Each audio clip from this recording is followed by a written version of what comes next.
maioria das pessoas tem uma história inesquecível de Copa do Mundo. Um gol, um jogo, uma passagem que pode até mudar toda uma carreira profissional.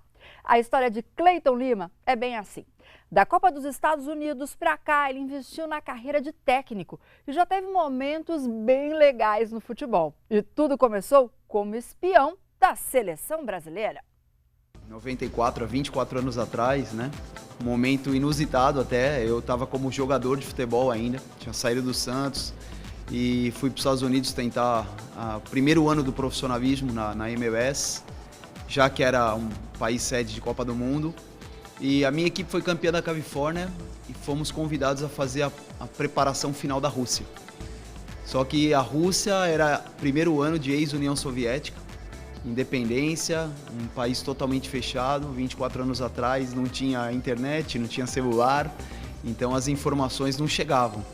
E eu me lembro que a CBF, o Parreira, tinha o Júnior para espionar a Suécia e o Jairzinho, pai do nosso Jair, espionando os Camarões.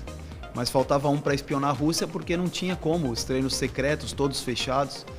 E eu acabei fazendo a preparação final na última semana antes da estreia da seleção russa, que era contra o Brasil, estreia da Copa, e acabei sendo o espião da seleção brasileira, do Parreira, do Zagallo, e passei as informações para que o Brasil pudesse começar com o pé direito, ganhando o primeiro jogo e em busca do tetracampeonato que depois aconteceu. Eu acabava sendo um jogador convidado pela seleção russa para completar os treinos táticos da Rússia. Eu e mais 3 jogadores, só que os outros 3, nenhum deles era brasileiro, só eu que tinha como brasileiro na equipe. E todos os treinos secretos, fechados.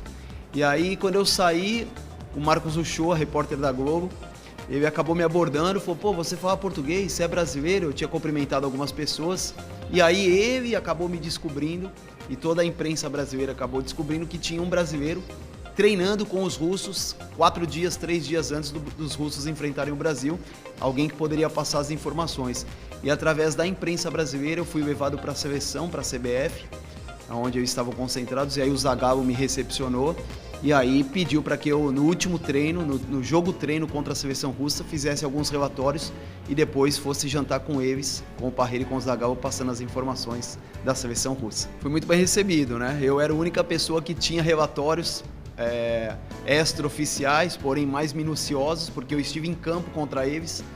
Então eu pude passar as informações para o Zagallo, para o Parreira, e eu lembro que eles me perguntavam muito como era o esquema defensivo da Rússia, se era uma linha de 2 linhas de 4, se era uma linha de 5, e aí eu acabei passando minuciosamente como eles fizeram o último treino contra a gente, que depois dali eram 2 dias para eles enfrentarem o Brasil, então foi um treino a pronto mesmo, e acho que acabei passando informações que definiram aí a escalação do Raí no primeiro jogo, porque eu lembro que eu falei que o Raí era importante para furar o bloqueio na última linha, um jogador mais alto, com uma postura de uma bola aérea operante, né?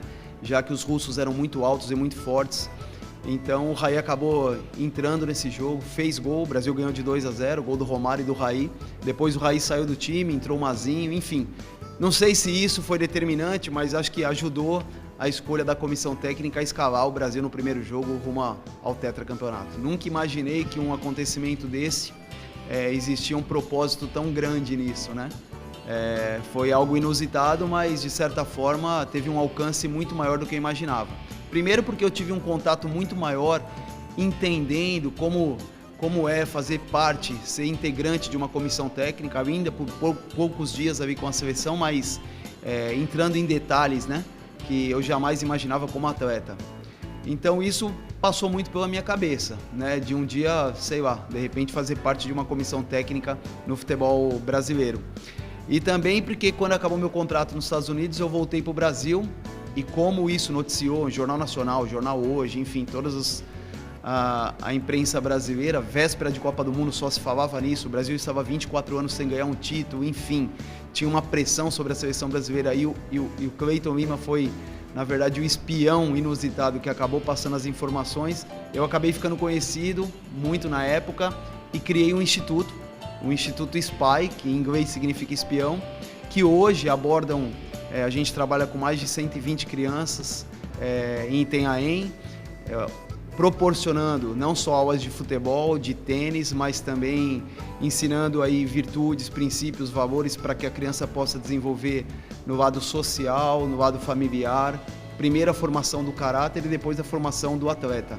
Mas frutos também deram, né? A gente teve meninas ali que acabaram através do futebol feminino do SPY chegando muito longe. Seleção brasileira, a Fran foi uma que hoje joga na Europa.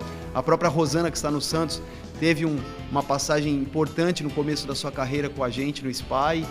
Outras 8, 10 atletas jogaram futebol profissional através da escolinha do SPY.